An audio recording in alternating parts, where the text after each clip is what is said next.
Good morning, good afternoon. We will start soon. Buenos días. Estaremos empezando pronto.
Buenos días, good morning, good afternoon.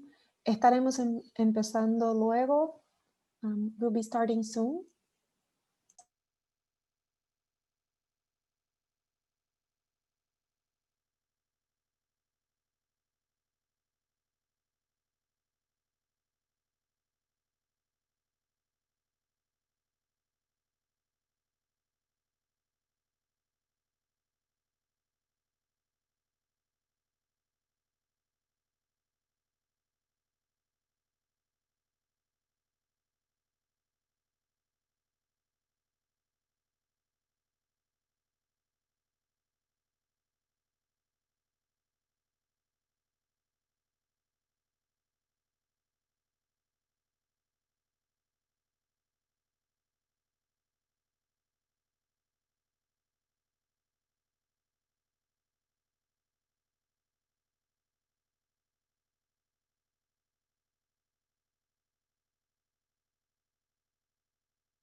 Good morning, good afternoon. Welcome to the launching webinar of the report, Assessing CPP Requirements for Drug Registration Processes in the Region of the Americas towards a more timely access to medicines and more convergent regulatory approaches. This webinar is being recorded. There is simultaneous translation available from Spanish to English. Just go below, you will see a button that says interpretation. Existe la opción de traducción simultánea para este webinar. Abajo hay una opción que dice interpretación, ¿sí? Y ustedes pueden seleccionar el idioma.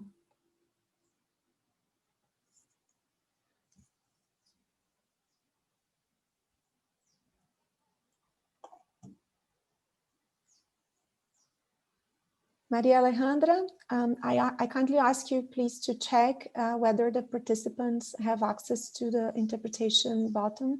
Some of them are saying that they might not have this, but we will continue not to be very late. Next slide, please.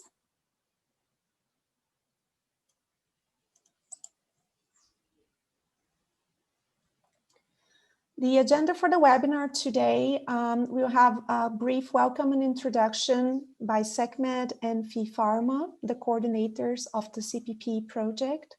Then you will hear from SecMed some highlights of the report, followed by comments from a panel of experts with the participation of WHO, CIRS, and FIPHARMA.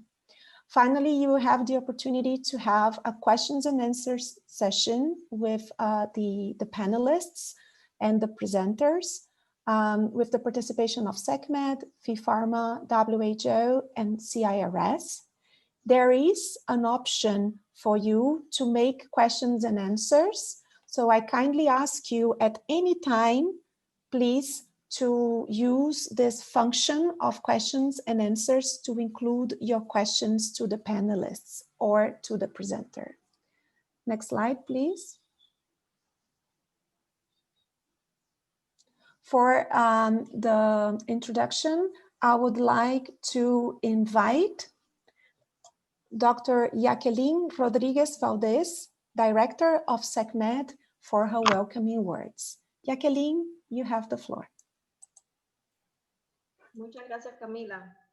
Un saludo para todos los que nos acompañan en este día y comparten el lanzamiento de los resultados del proyecto de la OPS, evaluación de los requisitos del certificado de productos farmacéuticos CPF para procesos de registro de medicamentos en la región de las Américas hacia un acceso más oportuno a los medicamentos y enfoques regulatorios más convergentes.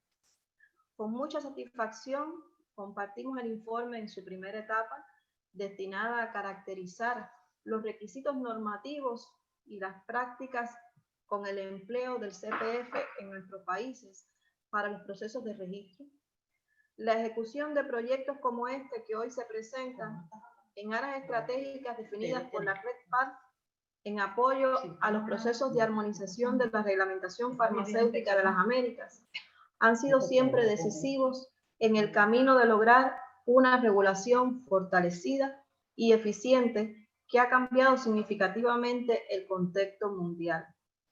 La globalización y la evolución creciente de la industria farmacéutica y biotecnológica, unida a la velocidad de las investigaciones, el número de fármacos en diferentes etapas de desarrollo y llevadas a cabo en tan diversos lugares, representan un desafío para la regulación en la región de las Américas que requiere procesos armonizados y transparentes. En este escenario, la reglamentación constituye una herramienta indispensable para la consolidación del comercio internacional, por lo que resulta imprescindible que la política de desarrollo industrial y de comercio exterior, que los reglamentos aplicables a productos y servicios para la salud estén en línea con las prácticas recomendadas internacionalmente, lo que hará más fácil su reconocimiento y aceptación. Queremos expresar nuestra satisfacción por la manera en la que se ha desarrollado este proyecto entre SecMed y FIPHARMA, lo cual vemos como una experiencia satisfactoria en el trabajo conjunto de la industria y las autoridades reguladoras nacionales en función de realizar acciones que converjan en un mismo resultado, lo cual refuerza la necesaria integración del regulador con el sector regulado a través de la creación de estrategias que contribuyan al rápido acceso a medicamentos y tecnologías sanitarias desde las etapas de investigación, desarrollo de los productos. Modelos como este deben ser optimizados en beneficio de todas las partes para acortar el proceso de entrada al mercado de nuevos productos. Significativo agradecimiento a todas las autoridades reguladoras nacionales, asociaciones y fabricantes que han contribuido al éxito de este trabajo con una total colaboración, un magnífico ambiente de trabajo, así como la colaboración conjunta, abierta y las facilidades de trabajo que ha proporcionado la industria y en particular para la realización de este webinario que hacemos hoy para el lanzamiento del proyecto. Basados en la experiencia de esta iniciativa, vemos comprometido su continuidad para una segunda etapa con el convencimiento de que todo redundará en un desempeño eficiente para lograr el bienestar y protección de la salud de nuestras poblaciones. Muchas gracias. Muchas gracias, Jacqueline, por sus amables palabras. I would like to give the floor to Juan Carlos Trujillo, International Policy and Operations Director of FIPHARMA, and Juan Carlos will act as the host for the rest of this webinar. Juan Carlos, you have the floor. Camila, thank you very much. I am very pleased on behalf of FIPHARMA to take part in this milestone. FIPHARMA, for those of you who don't know us, is the Latin American Federation of the Pharmaceutical Industry, which has been around for quite some time, since 1962, and holds official relations as a non-state actor with the Pan American Health Organization. At the moment, we have 14 multinational R&D pharmaceutical companies as members, as well as 11 local associations from countries in all of Latin America. One of our main goals is to provide us support on behalf of the pharmaceutical R&D industry to all of the policies that can impact and benefit the health of patients across all the region. And to do this, we have several lines of work.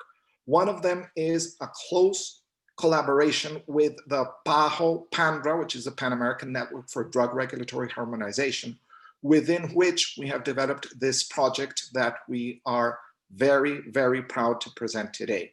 The project has been done together with SECMED, as Dr. Jacqueline just mentioned, and it has been an extremely fruitful experience for us. We really want to thank the activities, the work that SECMED has been doing, led by Dr. Celeste Sanchez, and also on behalf of FIPHARMA, the participation and leadership of Camila Gomez, whom you just heard of, and our co-chairs, Rebecca Lumsden and Lorena Mauro. It is an extremely important part of the activities that we're doing right now. I hope that it will be as useful as it has been conceived. And for that, we will be very, very interested in having the feedback from all of the participants in today's webinar. So having said that, we can go to the next part of the agenda. As Camila mentioned at the beginning, we will have some highlights of the mapping report. I will invite Dr. Celeste Sanchez, who is the head of the Division of Policies and Regulatory Affairs in SECMED, to provide this highlighting. I do want to remind all of the participants in the webinar that you are able to include your questions in the chat at any time, and we will have them in consideration to be replied during the question and answers part of the webinar. If for any reason we are not able to answer all of the questions that we receive, we will do so on a written form in the course of next week. So having said that, please, Dr. Celeste Sanchez, the floor is yours. And thank you once again for your great leadership in this project. Muy buenas para todos. Es un placer para mí presentar a nombre de la coordinación del proyecto por Segmet y FIFARMA los resultados de nuestra primera parte del trabajo. Vamos a destacar en apretado resumen todos los elementos que han marcado tendencias ya identificadas en nuestro trabajo, en nuestra investigación de identificación de las prácticas y las regulaciones vigentes en el área con relación al uso del certificado de producto farmacéutico de la Organización Mundial de la Salud por nuestras agencias reguladoras. Alejandra, por favor. Bien, entonces este proyecto lleva por nombre, como les había anticipado de manera general, evaluación de los requisitos del certificado de producto farmacéutico para procesos de registro de medicamentos en la región de las Américas hacia un acceso más oportuno y enfoques regulatorios más convergentes. Como los que me antecedieron en la palabra le explicaron, es un proyecto de la red PARF de la Organización Mundial de la Salud. Alejandra. El esquema de certificación de la calidad de los productos farmacéuticos objeto de comercio internacional, del cual el actor principal y más conocido es el certificado de producto farmacéutico, se aprobó en el año 1969. Y vale la pena resaltar que se realizó a partir de una propuesta formulada por la industria. Ha tenido actualizaciones en el año 75, 88, 92 y la última actualización aprobada por la Organización Mundial de la Salud en su Asamblea General, pues ya tiene algún tiempo. No hemos todavía incurrido en la próxima asamblea, pero pronto deberá producirse la aprobación generalizada de la última actualización. Alejandra. Bien, si bien la última actualización publicada y vigente es la del año 97, eso no significa que no se hayan realizado múltiples acciones para actualizar el esquema. Y repetimos, el papel protagónico del CPF, como nosotros nombramos de forma abreviada al certificado clave de este esquema, ha tenido múltiples acciones de actualización, si bien no tiene todavía publicada su última versión completa. Se ha tratado el tema en varias reuniones del Comité de Expertos de Preparaciones Farmacéuticas de la OMS y ha habido coincidencia en identificar la necesidad de su revisión.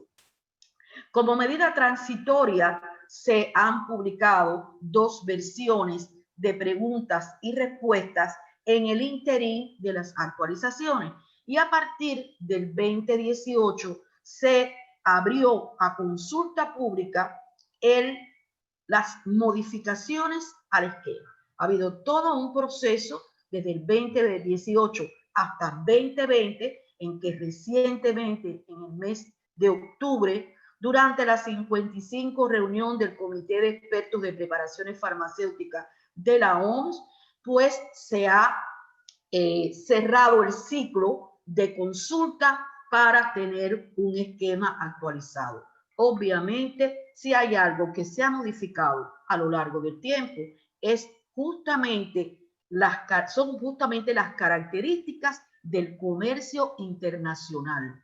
El comercio internacional de medicamentos, la globalización, la aceleración en el desarrollo de nuevos productos que den respuesta a los males de la humanidad, y en este caso, muy recientemente, estamos todavía inmersos en el proceso de la pandemia de la COVID-19, implican que necesitamos maneras ágiles y efectivas de mover en el mundo los productos farmacéuticos. Nuestra región, por supuesto, forma parte de este contexto y de aquí Fernanda, por favor, Alejandra, perdón. Y de aquí que se apruebe un proyecto presentado también por la industria. Debemos remarcar que este proyecto se realiza a partir de la propuesta realizada por FIFARMA, que tiene dos objetivos fundamentales.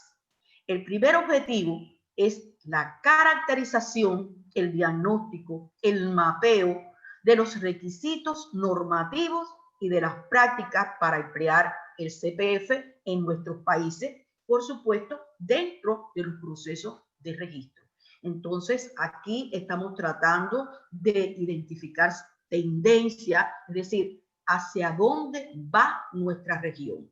Esta es la fase del proyecto que estamos finalizando felizmente con el lanzamiento del informe ejecutivo y del informe completo.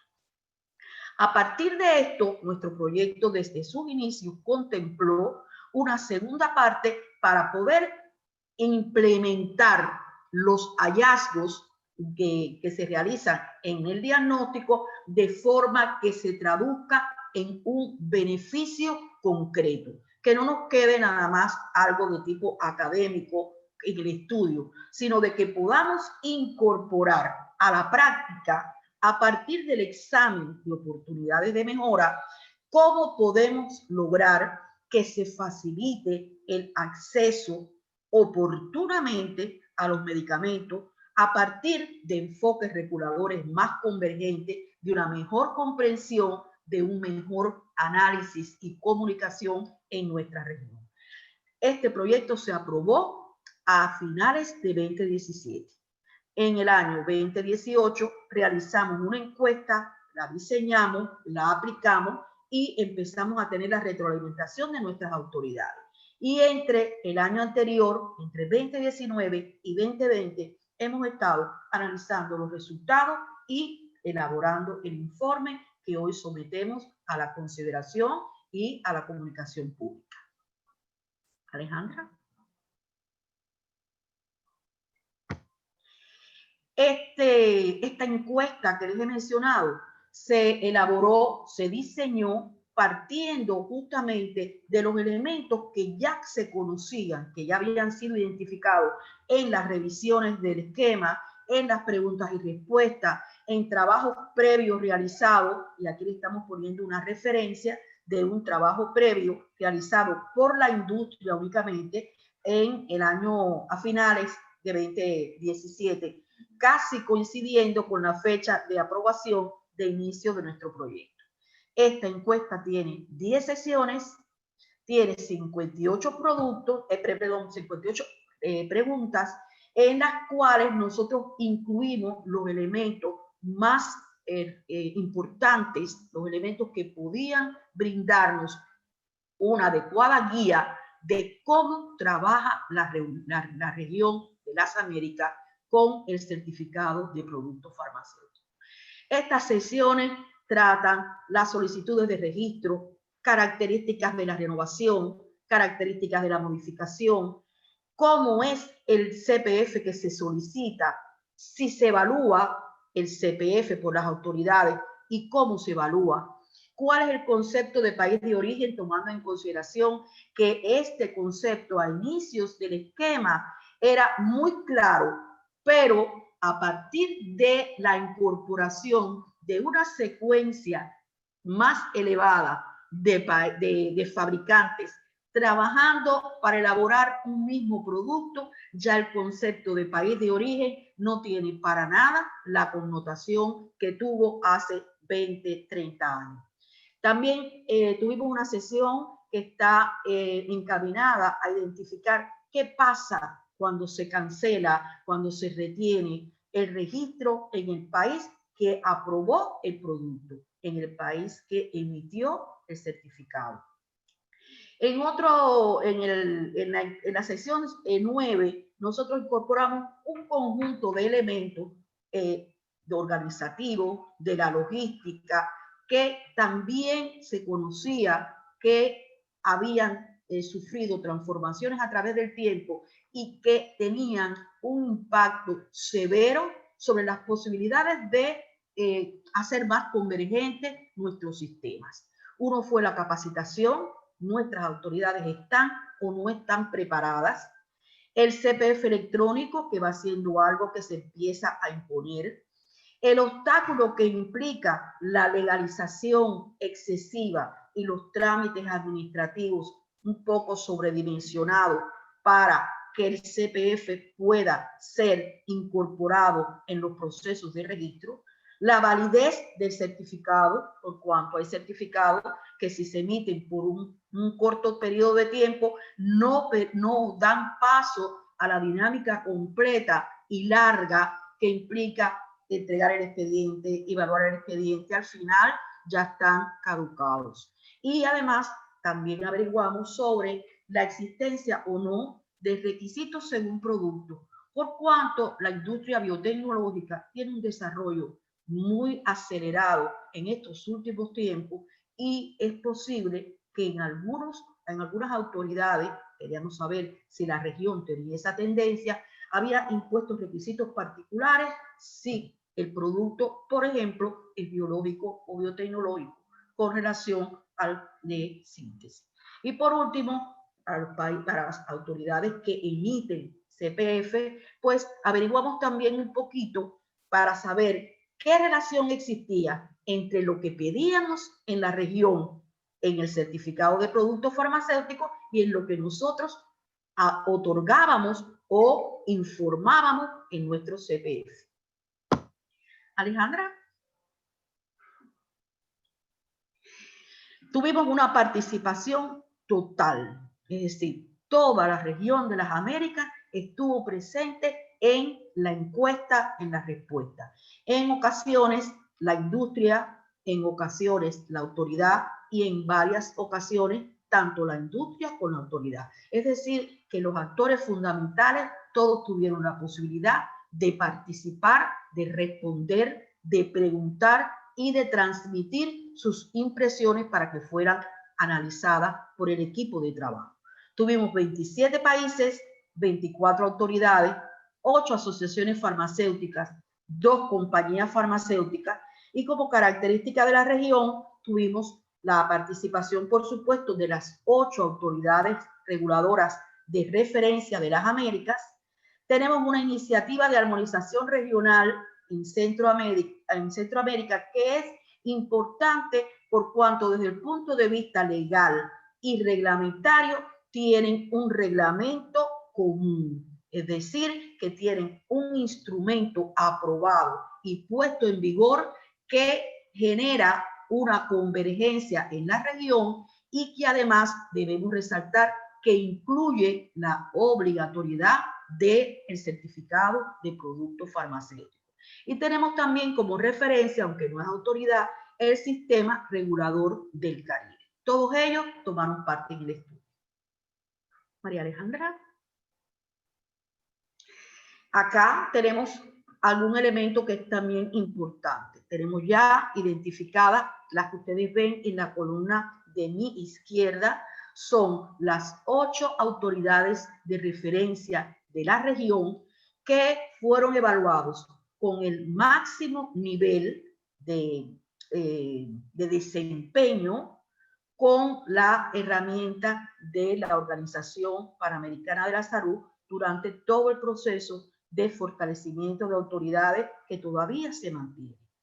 Una característica importante, algo que marca a esta región, es que tenemos 2 autoridades de referencia, 2 autoridades que son reconocidas entre las autoridades exigentes, de acuerdo con el concepto que se ha manejado durante mucho tiempo, que no utilizan el certificado en sus procesos. Son autoridades que emiten el CPF, pero que no lo usan en sus procesos de registro. Y algo también significativo, algo que marca una pauta, es el hecho de que 25 países utilizan el CPF amparado por la legislación nacional vigente. Quiere decir que esto es una práctica que está pero muy arraigada en la región y contemplada en los instrumentos legales con los que trabajan nuestras autoridades. Próxima, por favor. En la primera sección hablamos de, hicimos preguntas, formulamos preguntas sobre las solicitudes de registro. ¿Cuáles fueron los elementos relevantes que nos interesa compartir? Primero, que hace falta el CPF. Se solicita el CPF, emitido por la autoridad del país de referencia. Y cada una de las palabras que ustedes van a ver en esta diapositiva cuenta país de procedencia. No hace falta que sea un país de alta vigilancia. El concepto de país de origen, sobre el cual se habla mucho y que ya mencionamos que tiene un desarrollo y tiene una variación a través del tiempo. Para esta región, el concepto de país de origen es el país donde se ubica el sitio de fabricación del producto terminado.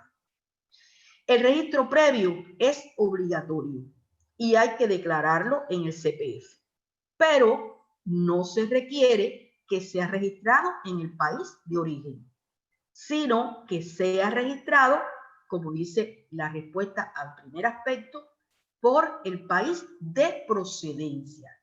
De dónde recibo el producto, no importa que no sea el país de origen, ese es el país en el que tiene que estar registrado el producto. Se acepta, en consecuencia, que sea emitido por una autoridad que registró el producto, aunque no sea el país de origen. Y también se acepta que este certificado que ha sido otorgado por ese país de procedencia esté basado en la inspección de buenas prácticas de manufactura que haya sido realizada por otra autoridad.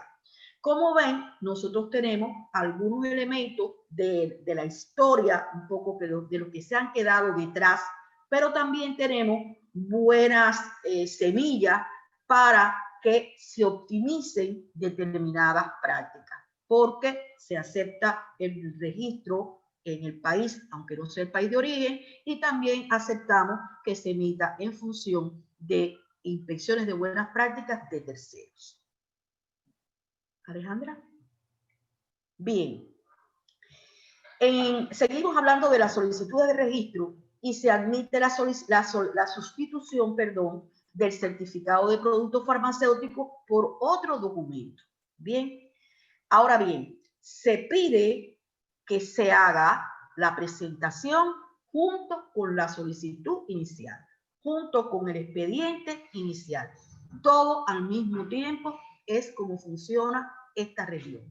Ahora tenemos que hacer la aclaración de que no obstante que se pida desde el principio, este CPF no trae como consecuencia ni reducción de la información ni simplificación del expediente, no implica vías ágiles ni aceleradas, no implica que se simplifique la evaluación tiene que hacerse completa, y aún en los casos en los que existe, no debido al CPF, pero existen vías ágiles, solamente se refiere a productos que hayan sido aprobados por autoridades exigentes y también por autoridades de referencia de la región.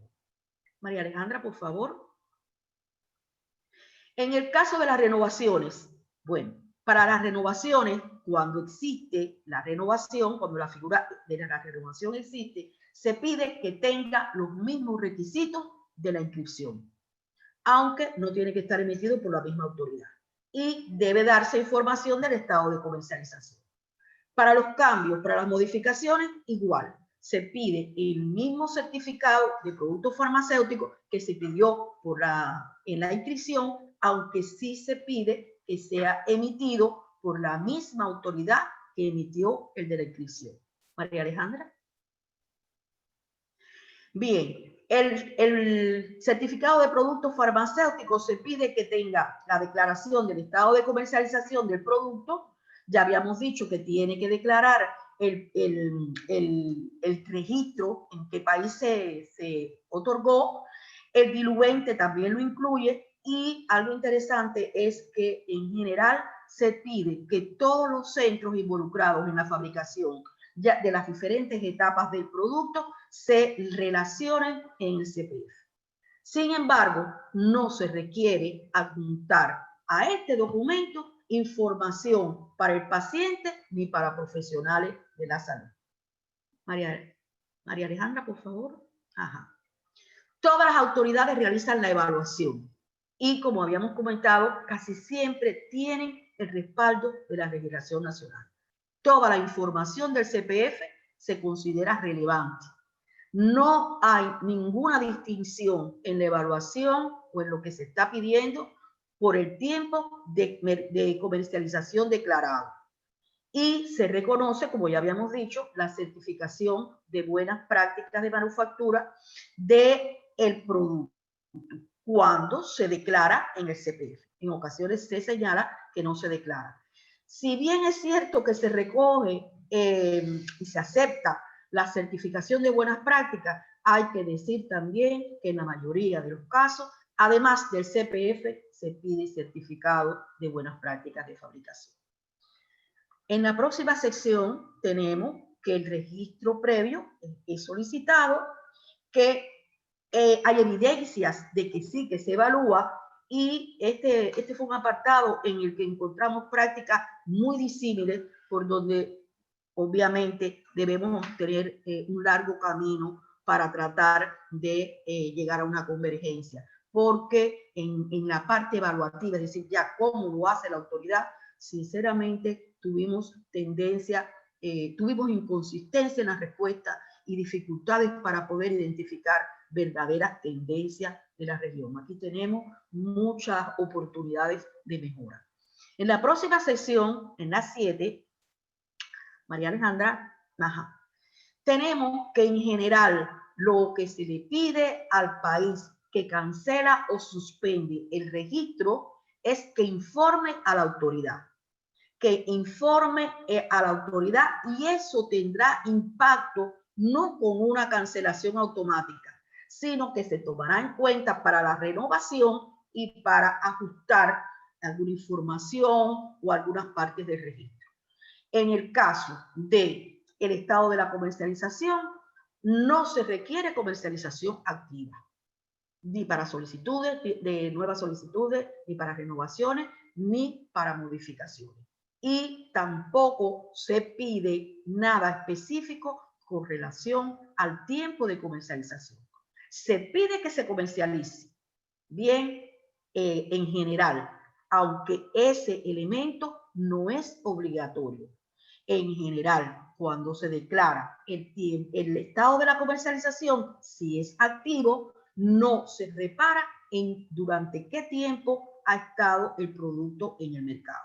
Es decir, que este es otro punto que también va a requerir de un trabajo posterior, porque el enfoque de las autoridades tiene determinadas diferencias y a veces pudiéramos decir que hasta inconsistencia.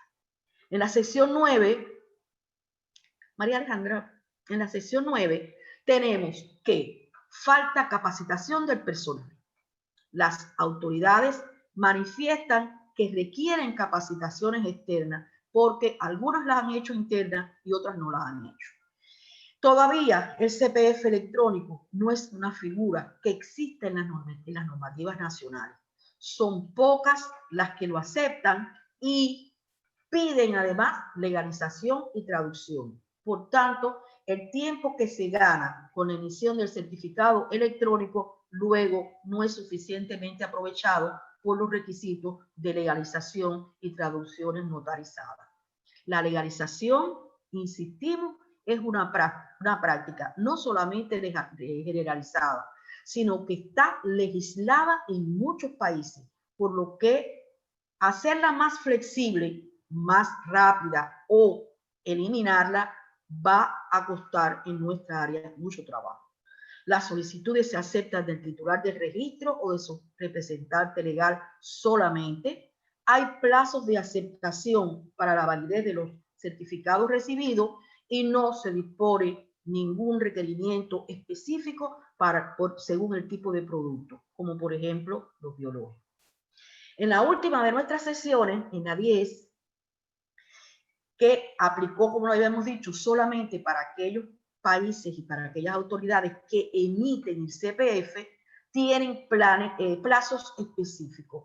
Normalmente entre 5 y 20 días es el tiempo que demora la emisión de un certificado en nuestras autoridades.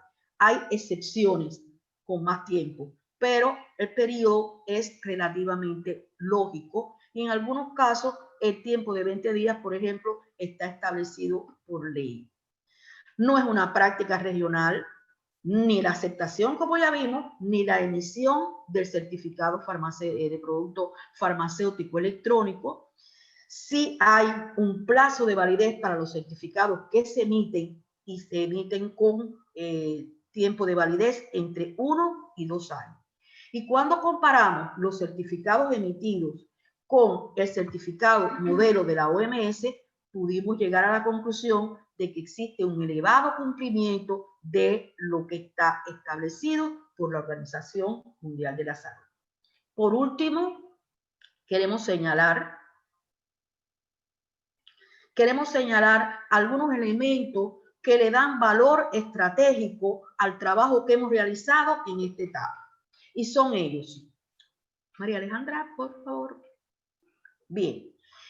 En esta etapa 1, que estamos concluyendo en estos momentos, podemos, no sé, enorgullecernos, hay que decirlo así, porque realmente nos ha dado muchísima satisfacción haber podido llegar satisfactoriamente a este punto, en el que hemos realizado una amplia caracterización de las prácticas y los requerimientos de la región para el CPF, que es de mucho valor para poder pasar al segundo paso, que es el perfeccionamiento en este aspecto específico del CPF de los sistemas reguladores, porque ya habíamos anticipado que nos encontramos en un proceso de fortalecimiento de autoridades a nivel mundial y a nivel regional también.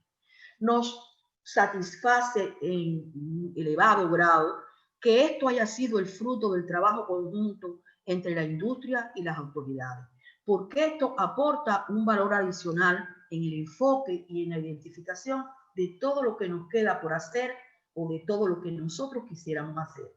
Encontramos incuestionablemente puntos de vista diferentes en algunas situaciones, ante algunas preguntas. La percepción de la industria es una y la percepción de las autoridades es otra.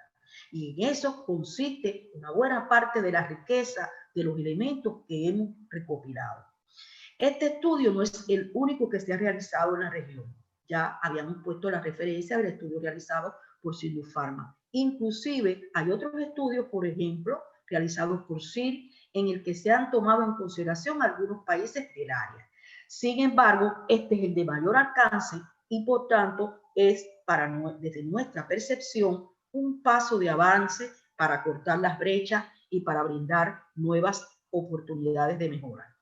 El último de los aspectos tiene desde el punto de vista logístico gran repercusión, y es que el proyecto se ha desarrollado coincidentemente con la consulta y la aprobación por la Organización Mundial de la Salud de la última y actual modernización del esquema. Entonces, este elemento nos da a nosotros como región una oportunidad importante y relevante para el análisis de lo que se va a actualizar y para el seguimiento del trabajo en la región con las dificultades ya identificadas y con lo que genere la nueva información o el nuevo enfoque del esquema actualizado. Es decir, que se enriquece a lo largo del desarrollo del proyecto la importancia y el impacto del mismo. Por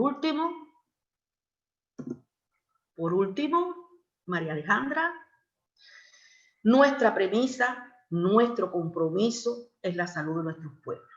Trabajamos juntos para alcanzarlo las autoridades y la industria, aplicando las ventajas de la ciencia reguladora, del uso de herramientas científicas para poder lograr modelos regulatorios más convergentes y eficientes, y que no se nos olvide, siempre enfocados al acceso oportuno de los medicamentos con la calidad, la seguridad y la eficacia requerida. Muchísimas gracias.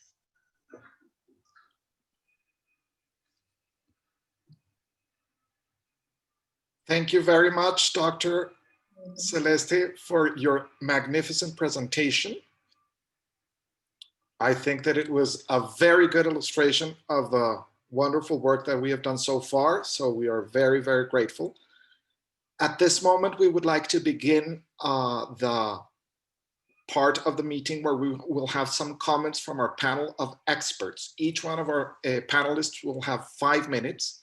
We are very lucky indeed to have an excellent panel of experts. We have Dr. Sabine Kopp, who is the team lead for norms and standards for pharmaceuticals of the World Health Organization.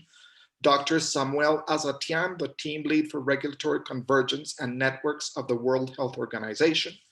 Dr. Lawrence Liberty, head of regulatory collaborations in the Center for Innovation in Regulatory Science, CIRS.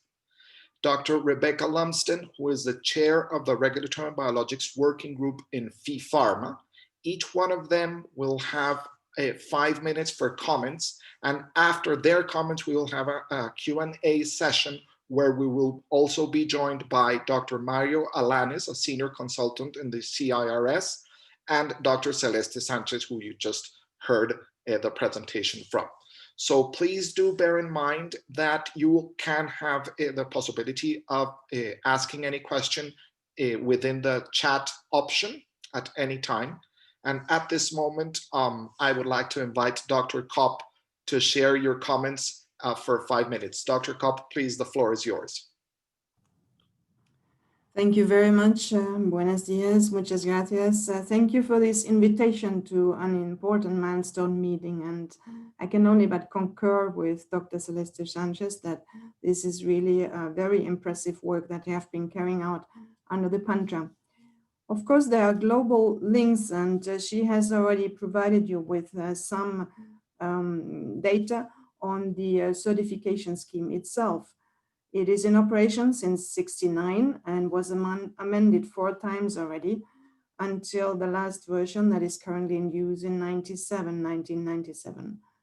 WHO has been notified as similar to what you have seen in the survey of various challenges with the operation of the scheme, because it has been a few years ago that it was passing through the World Health Assembly. We had various meetings trying to take care of the questions and challenges that have been raised, and we have also issued the question and answers as has been exposed. In 2017, we have started to send out a proposal for a revision of the scheme in order to respond to all these queries, questions, and issues that were raised within the trends in the world nowadays. The working document was then sent out again in 2019, and we have received about 200 comments from 20 entities.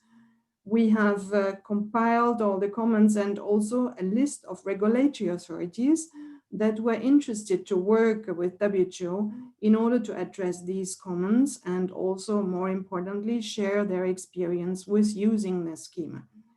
We had 14 national regulatory authorities who participated in this exercise in August this year, including China, Cuba, EMEA, the European Medicines Agency, Ethiopia, Ghana, Indonesia, India, Japan, Kenya, South Africa, Tanzania, Thailand, USA, and Zimbabwe.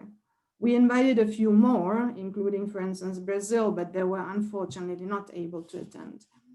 It's probably also good to mention here that these representatives were not only working with the certificates, but some of them are actually heads of agencies, just to show how important the CPP is taken around the world. We would like to express a very special thank you to Dr. Celeste Sanchez, who has assisted us in the preparation of this last meeting in October. She has prepared a comprehensive overview of the suggested amendments and also helped us how best to address this feedback, because obviously not everything is aligned. And so we had a very good support from the region, with also the knowledge of the outcome of these studies already that you have undertaken and presented here. When we had the meeting, as mentioned before, we addressed each of the comments, but also each of the practical experiences and challenges that were raised by the authorities that participated. In October, the scheme was then presented to the 55th Expert Committee. And the major changes in the scheme that came out of the August meeting were including, for instance, that the regional organizations should also be able to be accommodated in the scheme, that the member states should report updates of their names and addresses of the authorities, that the member states should also declare that the competent authority meets the requirements that are set out by the scheme and report back and notify to the Director General that they comply. Then also we have a model notification that has been annexed as new Annex 2 to the document, informing the Director General of WHO. So there's a model that will be included. We also have, very importantly, the inclusion of provision that the CPP will facilitate reliance among the participating authorities, and this will enable a timely access to medicines. There is a modernization in the way that you can also now email addresses, telephone and website address in the scheme, and a standard time frame with ideally between 20 and 30 working days was added. In addition, it was added that legalization should not be requested, and the statement of marketing authorization was actually removed to simplify the scheme. There's also the change in the model template so that the proposed trade name in the importing country can be stated. These are some of the main changes that were addressed in the August meeting. And in addition, in October, the expert committee members, they have added some further revisions in acknowledging that there are different types and pathways for marketing authorizations. And also they wanted to include the product marketing authorization webpage if it is available. In addition, with regard to the GMP compliance, there is now an option rather than an obligation for the location. And also the GMP for assuring the quality of APIs has been removed. Altogether, the expert committee was highly recommending that there should be a shift to use electronic systems in the future. And also the certifying authorities are encouraged to ensure that they have the competence and capacity to implement the scheme. And this has been done by adding a reference to the WHO global benchmarking tool. Altogether, the expert committee noted that once the revised guidelines are adopted, which they did, and also available for use, a number of implementation and operating issues might have to be addressed in the future. So this is very briefly the outcome of the revision process, and we are currently in the editing stage so that the new version of the scheme can be made available to the member states as an annex of this expert committee meeting. Thank you very much for your attention, and have a good, successful meeting for the rest.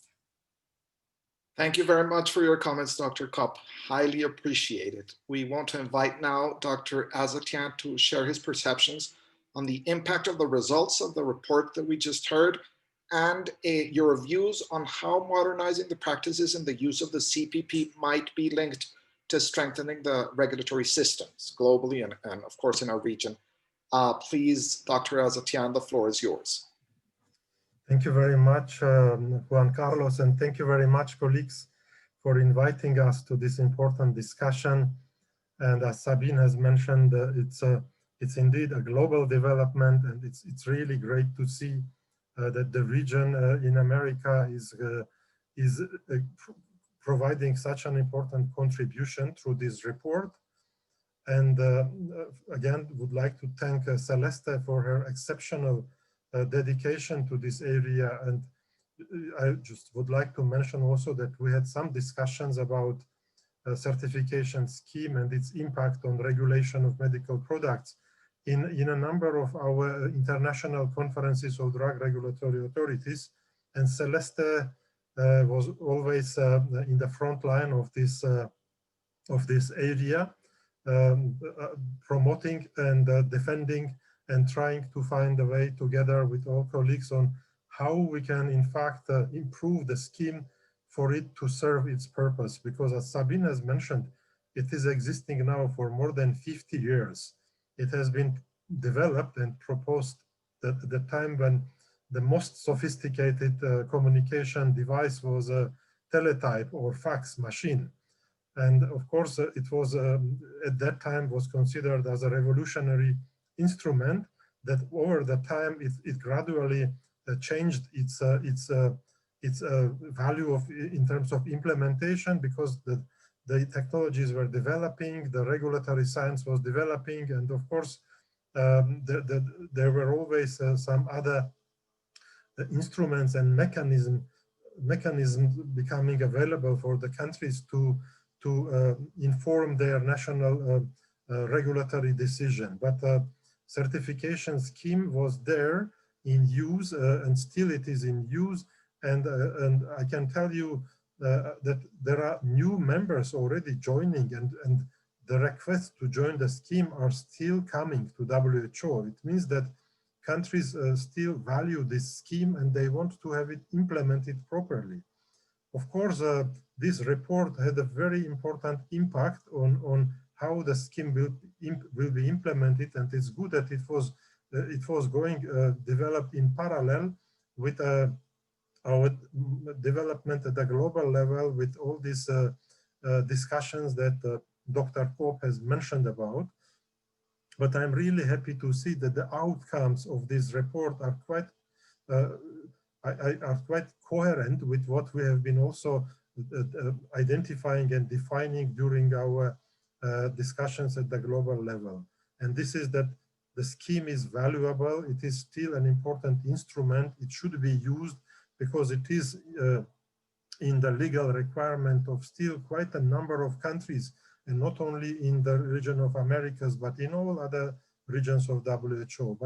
But everybody understands that scheme need to be improved for it to be able to respond to the most recent developments in science, in technology, in communication. Also, the regulatory landscape has changed. There is more understanding of how trust is important, how regulatory collaboration, convergence, and work sharing are important. And this report is absolutely contributing in this perception, in this direction. I would also maybe just like to address a couple of issues which were highlighted in the report, and this is again some countries hesitation, I would say, or maybe they are still not ready to switch to electronic ways of issuing certificates, while this COVID-19 pandemic, which we are in the middle of, has demonstrated that in fact many of the approaches which looked quite important but almost unrealistic for us, suddenly overnight they became realistic. Even for us in WHO, all this electronic document turnover became a reality overnight with COVID-19 pandemic. So the same is with the certification scheme. Immediately as COVID pandemic has started, we started to receive requests from some of the regulatory authorities to consider this electronic option of certificates and issuance of certificates through secure web platforms and other means of more modern issuance of this document, which is the future. And in fact, and the discussions in Geneva has demonstrated that this is the future, and sooner or later we have to be able to shift to this new ways of working. What is also important that the report has mentioned that many countries, even those who are happy to switch to electronic certificates, they still require legalization or notarial confirmation of these certificates in the issuing country. And this is another impediment which in fact decreases the whole value of electronic certificate. What we have already some examples of how the report could be issued with the electronic signature, which is now widely accepted as a legal mean of verification of authenticity of the document. So perhaps we would also need to have some discussions and to further promote this scheme to become more modern in terms of also accepting electronic signatures. And lastly, also Sabine has mentioned about link between the certification scheme and reliance, which is very obvious. And it is also symbolic that in October this year, the expert committee for specification of pharmaceutical products, together with this area, together with the revised certification scheme, two important documents were adopted, and one is on good regulatory practices and another one is on good reliance practices. And good reliance practices document was based on the initial drafts and concept proposed also by Pan American Health Organization and PANTRA. So again, a very close link, and we would like to thank our colleagues in American region for their valuable input and contribution and initiation of these discussions. So I think we should be trying to make this link stronger and to promote reliance as an overarching principle for regulators to collaborate and to use information available from other sources for their national decision making as much as it is possible. And I strongly believe that certification scheme still remains an important instrument that fits into this perception, into this concept, and we have to do our best to start implementing it once the revised scheme becomes available early next year. With this, again, I would like to thank organizers for this important discussion and for inviting WHO headquarters to come with contributions. Thank you very much. Thank you very much, Dr. Azatian, for your pertinent comments. I would like to invite now Dr. Liberty to have your comments on the report and how you see the relevance of the CPP in the context of regulatory efficiencies. Dr. Liberty, the floor is yours. Well, thank you, Juan Carlos. I do want to thank the organizers, Camille, Celeste, and others who have put this really informative session together. I'm honored to be on this panel with my colleagues, and in thinking about the report, it came to light to me that there were three aspects of how the findings of this report are actually supportive of regulatory efficiencies. And the three areas are in how the CPP can help reduce lag time, in other words, the time from when a product is first approved in a stringent regulatory authority to when it gets submitted to another agency, how it can reduce overall approval time, and how CPP flexibility can contribute to these areas. So I'd just like to touch on those very briefly, and then we can go into perhaps a little bit more depth during the Q&A. What I'm going to do is refer to a recently published article that my colleagues and I published in Therapeutic Innovation and Regulatory Science just in June. This is research driven by my colleague Céline Rodier and was supported by Magda Bujar and Neil McCausland, who many of you know, and Prisha Patel. And what we did was we looked at how the CPP is actually being used. So much like you did, we did a bit of a landscaping of 18 agencies around the world. We also did a survey, and I'm not going to go into the survey results of industry, except in one brief area, but the comprehensive report is available online through Therapeutic Innovation and Regulatory Science, and it might be available on our website too. So when it comes to the first bit about reducing approval time, it's interesting. What we found was when we looked at 16 authorities, now these were all around the world, and a number of them were in Latin America, that the majority of them, about 65% of them, indicated that the CPP should be provided at the time of submission. Now, we've already heard about regulatory flexibility within this, and but what we found is that in a number of countries, as you know, including Brazil and even Colombia, the CPP could be submitted after this submission, but prior to obtaining the regulatory approval. So that kind of an activity can help reduce the lag time, how long it takes to actually prepare the submission and get the submission to the next country. In addition to reducing the lag time, we found that it does reduce the overall approval times. And what we found is that when the CPP was submitted after the marketing authorization, the overall timeline from the first approval in the world, the first approval to the emerging market approval was shorter actually for 11 of 12 authorities. So that's okay. You know, we know that that's important, that having the CPP can shorten the approval time.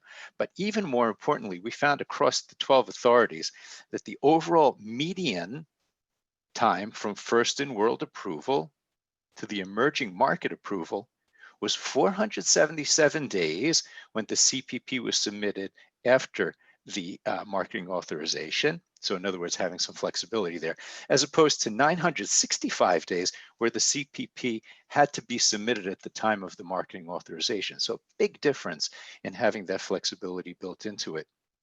So we know that a large driver of that was in fact the shortening of the lag time. I think another interesting finding from our data that supports this concept of regulatory efficiency is when we got data from 11 multinational companies about their new molecular entity submissions over the last couple of years, we found that a little bit more than half of the new active substances, it was about 12 of 22, approved in Brazil, now specifically around Brazil, actually didn't require the CPP, even though there was information that suggested that the CPP was required.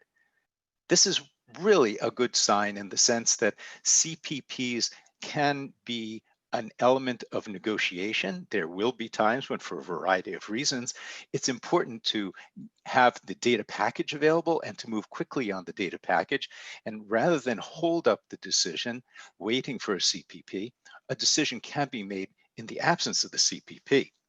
So the three areas, again, that I want to come back to are that in terms of regulatory efficiency, that the CPP reduces approval time, it can reduce new molecular entity lag time, and it can serve as the basis for what might be called regulatory flexibility. So I think it goes back to the point that Celeste made, that there are differences in the way that CPPs are accepted, the legalization component, the specific requirements. But if we can move towards an alignment of these requirements, we can optimize regulatory efficiency, especially, as Samuel just mentioned, to support good reliance practices, which are becoming so important as we move forward. So I think adhering to what might become the best practices for using CPPs will actually be one of the most important aspects of bringing regulatory efficiencies to an optimized place by using the CPP. And with that, I'd like to turn it back to my colleagues. Thanks. Dr. Liberty, thank you very much for your comments. I would like to invite now Dr. Rebecca Lumsden to bring the industry view on the potential impact of the results of the report that we just heard for the region, and also to share a little bit of the industry expectations when it comes to modernizing the practices and the use of CPP by regulators. So Dr. Lumsden, please, the floor is yours. Many thanks. And I would also like to thank all of the parties who've been involved in the development of this report, and also the workshop and the webinar today. FEPharma is committed to activities that strengthen the regulatory systems in the region, and joint projects such as this one are really critical in supporting the improved public health outcomes by really ensuring that medicinal products and technologies are assessed and approved in that timely and robust manner throughout the whole of their life cycle to benefit patients in the region. One key impact of this project that we've immediately seen is really the demonstration of the value that collaboration can bring in supporting the goals of PANDRA. This collaborative project, where industry and the regulatory authorities have worked together, ultimately led to a collaboration of 24 national regulatory authorities with 10 participating representatives on behalf of industry and one overarching regulatory system. And what that led to was a really robust development of an evidence base representing 27 countries in the region. So an immediate impact for us is that we hope that this is the start of future collaborative efforts from all parties to improve regulatory convergence and strengthen regulatory capacities of countries in the region. But back to the report itself, I think what we can see is that the role of the CPP in regulatory processes across the region is very well established. But this report will allow us to identify opportunities to update these regulatory systems to lead to a more timely access to medicines and ultimately a more unified approach to CPP related requirements. While the role and importance of CPP must not be understated, and I think we've heard comments from Dr. Kopp and Dr. Atjevan and Dr. Liberti telling us and explaining why the CPP is so important, we do need to ensure that its use is optimized and modernized across the region. And what do I mean by modernization? Well, I think one key opportunity, and some of my other panelists have already mentioned it, is the use and acceptance of electronic CPP. Now, the use of eCPP throughout the COVID pandemic and actually at the current time has really demonstrated the value that it can bring in securing regulatory business continuity and ultimately allowing regulatory agencies to continue to function and fulfill their duties, which ultimately will benefit access to medicines for patients on the ground. We need to recognise that electronic CPP is a tool that all stakeholders can use and that it can play a role at all of the stages of a product lifecycle where currently a CPP is required. What we would hope to see is that electronic CPPs ultimately will be fully integrated within some of the other emerging digital systems that we're seeing arriving across the region, again, partly driven at a faster rate due to the COVID pandemic. And this means that electronic CPPs will go hand in hand with acceptance of electronic signatures, electronic dossier submissions, and other emerging digital systems. But we do also recognise from an industry perspective that there needs to be appropriate security standards for electronic signatures and for these eCPP documents to ensure that the authenticity of these digital documents will be captured and accepted. We really welcomed the EMA's activity in this space where they're allowing regulatory agencies to actually contact them directly and confirm the authenticity of their eCPPs. But this also goes together with some of the comments that Dr. Kopp made, that it's important that legalization of the electronic CPP may not actually be required, and additional apostilling of these documents may not be necessary if the right security systems can be put in place. Finally, I think the third impact that we see from an industry perspective is the role that CPP can play in supporting reliance activities in the region, and ultimately expediting access to innovative and generic medicines alike. And we really look forward to working with the other regional stakeholders to expand the discussions of these results and identify the best practices to be taken forward. as Dr. Sanchez stated in her opening remarks, we really want to ensure that this report will provide an evidence base to ultimately change policies relating to the use of CPP across the region. And on behalf of industry, we're very keen to continue that dialogue in a collaborative fashion. I think that was the main thrust of my remarks. So I'd be very welcome to start the question and answer. Thank you, Dr. Lumsden, for your comments. Highly appreciated as always. We will now begin the Q&A session with the audience. So for that purpose, I will ask Camila Gomez, our presenter, to take the floor and make the questions to the members of the panel. Camila, please, the floor is yours.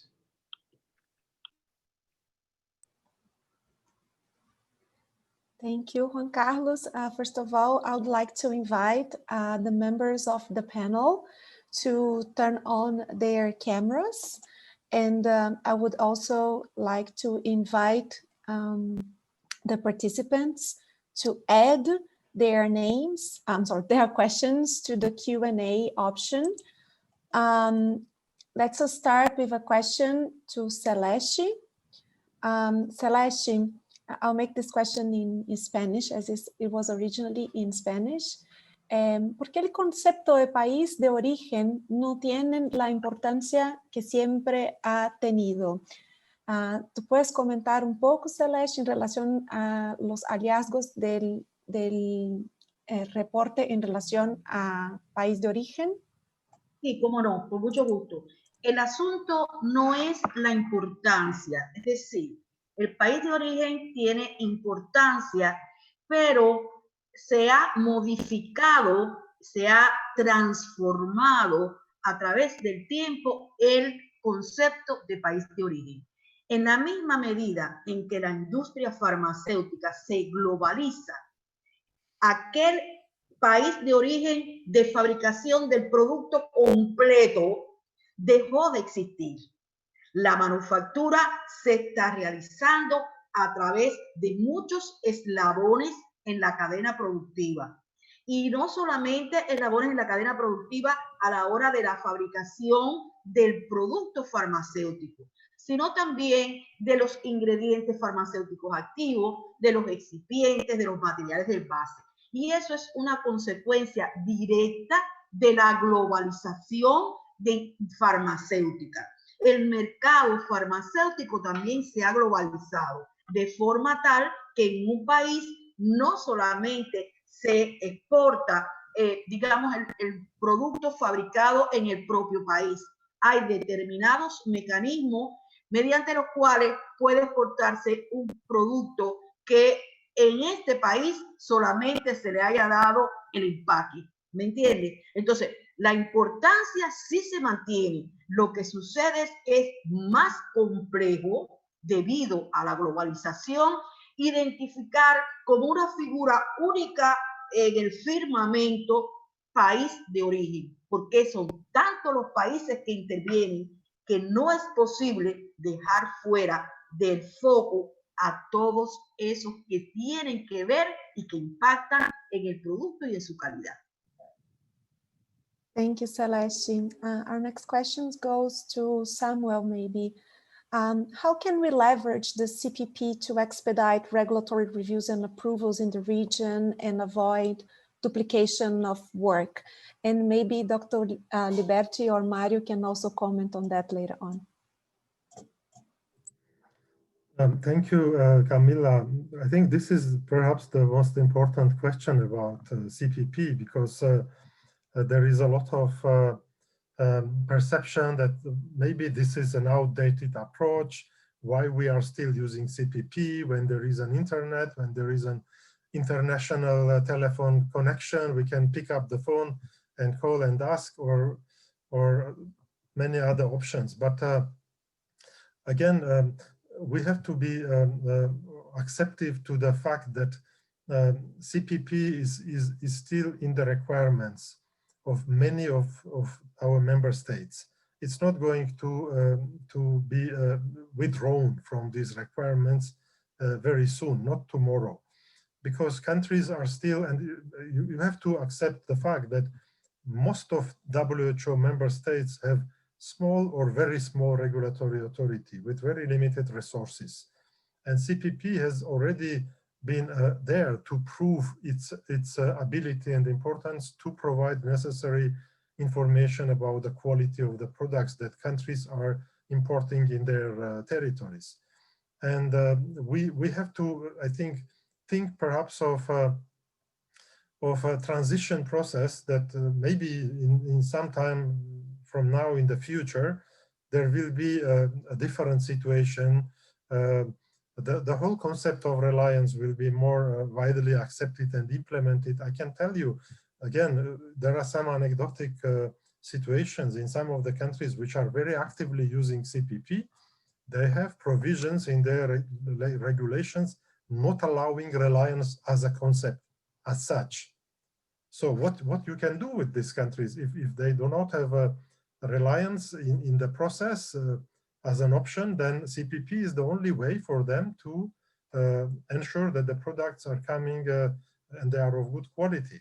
Of course, it's a different discussion that we may need to modernize it, at least if we are using CPP, at least to do it in a pragmatic way, not to keep it as an impediment, but rather to have it as something that would improve the communication and will increase the perception of the product as product of good quality by the recipient countries.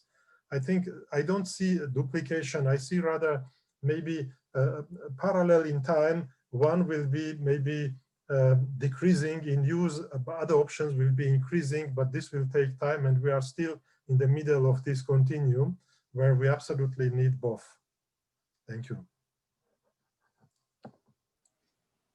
Larry or Mario, do you want to Camila, I'll turn complement? it to Mario for 2 minutes, and then I can just add 1 or 2 thoughts. Okay, that's fine.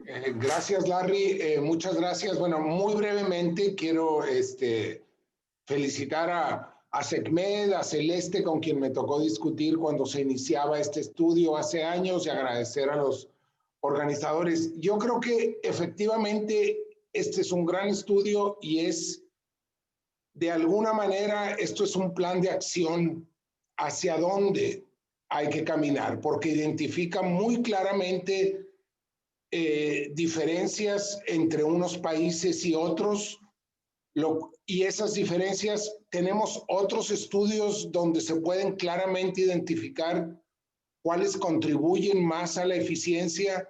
Entonces, no hablaremos del CPP, hablaremos de la legalización. Vamos a armonizar esto. No hablaremos de sea electrónico o que no sea, que se entregue al principio de la solicitud o que haya flexibilidad. Entonces, este estudio nos da el abanico de todos los países y la posibilidad de avanzar en aspectos que contribuyen a la eficiencia. Gracias. So if I may follow up to these observations, we have 2 questions, and maybe I'll ask Rebecca to take them. Both of them ask what are the next steps of the project now that we've reached this very important milestone of launching the report. What are we going to do next? Rebecca? Thank you. Thank you, Camila. Well, I'm pleased to say that we do have some next steps already outlined and endorsed by PANDRA's steering committee. So the first next step will be continuing to work with the other regional stakeholders to prepare a draft document, which will expand the discussion of the results in the report, and also seek to identify these alternatives or best practices for the use of CPP in the Americas. And obviously we would seek to do that in line with the WHO revised scheme that was mentioned by our other panelists. That document would then be taken to stakeholder consultation with other PANDRA members, and ultimately a final documentation would be taken to the PANDRA steering committee for hopefully adoption as a recommendation in the next PANDRA conference. So it's really positive that we have this very clear action plan and timeline for our next steps to take this forward. That's awesome. So as a follow-up, maybe as it is already expected that our next steps on the project regionally depend on some international publications, maybe Dr. Sabin can comment on when would we expect the publication of the scheme and the revised scheme and the new model for the WHO format of the CPP. Thank you. Yes, of course. I'm sure you're curious to know. We are currently in the editing process, which is in line with the official procedures, the way we have to follow up after the expert committee meeting. And we sincerely hope that the whole report, including the scheme, the new scheme, will be available early next year. I cannot tell you exactly the date, but I would hope that February, March, we can have something out. But it depends not only on our efforts, but on quite a number of other clearances, etc. But I sincerely hope by March we will have the report out together with the annex. Thank you, fingers crossed. And we have a couple of questions here on a matter that every single panelist touched on. So maybe I'll ask Celeste to take this question, which is the fact that the CPP needs to go over legalization or apostille. How do we see this as a requirement that will be eliminated in the future? Celeste, could you please comment on that topic?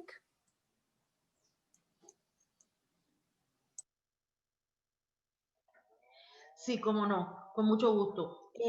Estos elementos de legalización son de las cuestiones más complicadas. Pienso que es de los mayores retos que enfrentamos. ¿Y por qué? Porque desafortunadamente están instituidos por ley en muchos de nuestros países. Entonces yo creo que no vamos a resolver muy rápidamente el problema, pero incuestionablemente esto va a ser uno de los elementos sobre los que tenemos que enfocarnos y que va a ser favorecido por el conjunto de aspectos en los cuales avancemos.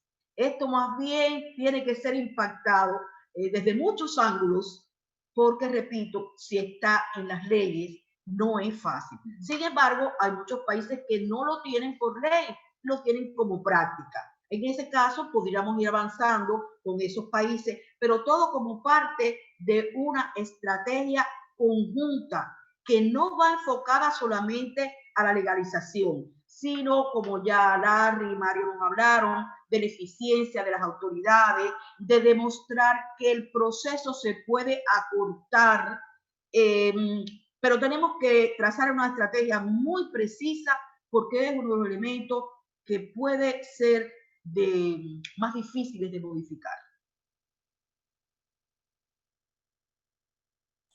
Muchísimas gracias, Celeste. Estamos sobre la hora. Nosotros vamos a tomar las preguntas que siguen para poder enviar a ustedes después las respuestas, aunque las dos sean de personas anónimas. Entonces va a ser un poco complicado, pero intentaremos direccionar estas preguntas. En este momento me gustaría agradecer los miembros de nuestro estrellado panel de participantes, la participación de más de 120 participantes que tuvimos en esta mañana o tarde con nosotros, por su interés, por su participación y por sus preguntas. ¿Sí? Nosotros estaremos enviando por correo, después de preparado, a todos los participantes que se registraron, la documentación, o sea, la versión en inglés y español del informe, también la presentación realizada el día de hoy y el artículo mencionado por Dr. Liberty en sus comentarios. Muchas gracias, buenas tardes a todos y un excelente fin de semana. Muchísimas gracias. Thank you very much for all. Thank you, Camila, for your great leadership, and Celeste as well. This is an excellent result and we're happy to share it. A great weekend and happy holidays to all. Thank you. Thank you very much. Goodbye. Muchas gracias. Chao. Gracias, Celeste. Gracias, hasta luego. Muchas gracias. A todos. Chao, hasta luego. Chao, chao. Bye. Bye. Thank you all. Bye bye. Está muy bien, muy bien. Nos quedó muy bien, creo que sí. Y salir de la reunión.